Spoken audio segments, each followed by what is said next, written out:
Welcome everyone. Thank you so much. And I wanted to give you a little story and background what I'm doing here. So I moved to India after 22 years last year. Met these people. They have been supporting me from the very beginning. The whole point of coming up with the Aravali Incubation Center, that the way startups are done in America is very different than it is done in India. And I have been associated in America with the startups for a long time. So my idea was, what if we take the same template we teach in America to India, in an Indian context, in Indian language, and we can make it work. So this was our first pilot run. So then we thought, what is the beginning?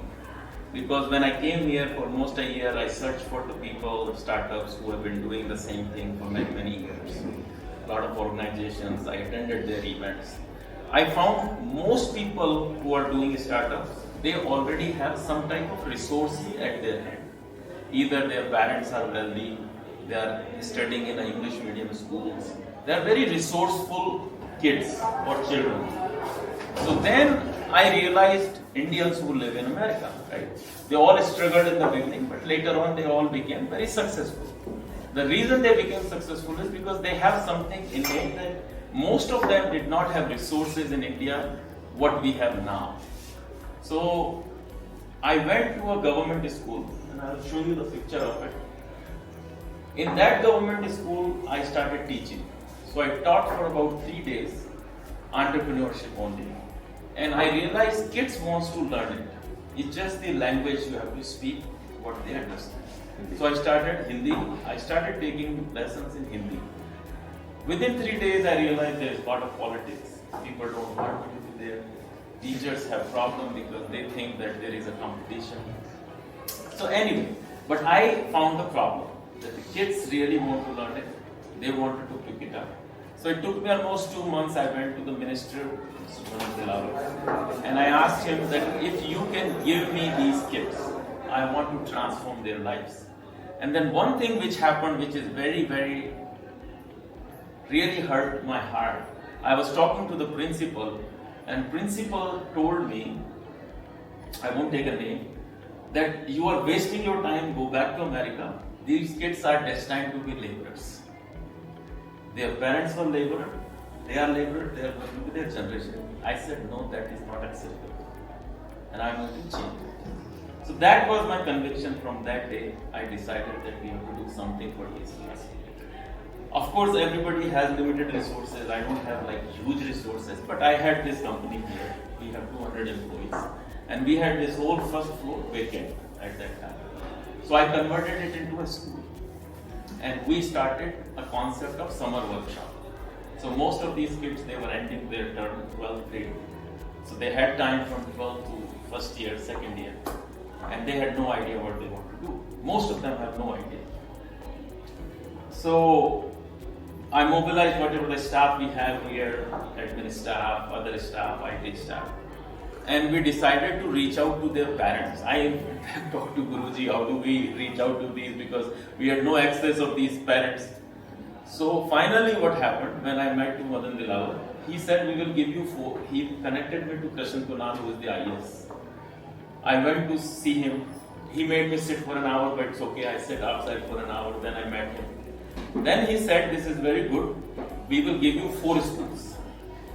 I was surprised. Within 15 days, we got a permission for 4 schools to run our camp as a pilot project within 5 miles radius. So we connected with these 4 schools. But more than that, it's our staff reached out to many people. We did massive social media publicity. Free camp, free summer camp. We are not charging any money. And mostly, these people have no transportation to come. So I had to arrange a transportation. And that cost us a lot. My alone transportation cost is almost 20,000 rupees every day for last 1 month. So that was our investment in this whole thing. So then some people came, like Himanji was coming, their company is Sellable Technology, they came forward, supported some, with some donation. Then there's one more, Khitan, Mala Khitan and Basant Khitan, they came forward. She came as a teacher one day, and she really liked it, so they donated about some money. So we kind of figured it all out. Now it's almost the last day today. What we did is we created about 10 teams. Each team was given a problem which they figured it out through the survey. Because I did not, the whole idea of the difference when we talk about why American startup scenario is different in here. In America, they don't give ideas. They ignite fire within the system and then they figure it out. And I did the same thing. I asked these guys to go to their surroundings, friends, family, find problems. So then they came back and they said, no, what we were thinking was wrong. So I said, this is what the idea discovery phase is. Otherwise, you would die very soon. Because sometimes it's just you think what I think is right, what you think is right, that doesn't work. So they went back and we collectively came back with about 13 new ideas. And then I taught them a business model canvas. I don't know if you have heard about it. It's a very popular template, which is about 9 things about a startup. So I taught them the business model canvas. They all learned every day. They came here for 4 hours. I take classes for 2 hours, and then there are other people who come and take classes. So it became a very kind of a classroom-oriented session. But more than that, we gave them 2 hours of classroom training, and then we gave them the access of internet, ChatGPT. I taught them the 2-3 different websites of ChatGPT, how they can use it.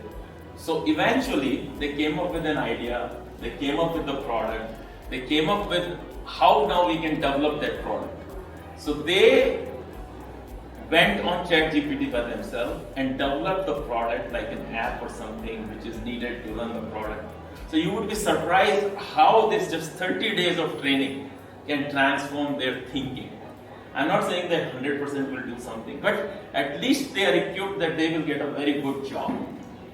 Wherever they will go, they will get a very good job, and they might be very successful entrepreneurs eventually at some point, because they have a seed in their mind that entrepreneurship is a career choice.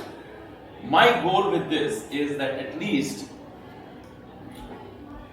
government should, that's the reason I wanted to call the minister and MLA, and they both committed, I don't know why they didn't show, that government should think entrepreneurship as a course after 12th grade. But at least in the 12th grade, they should start using it in the syllabus.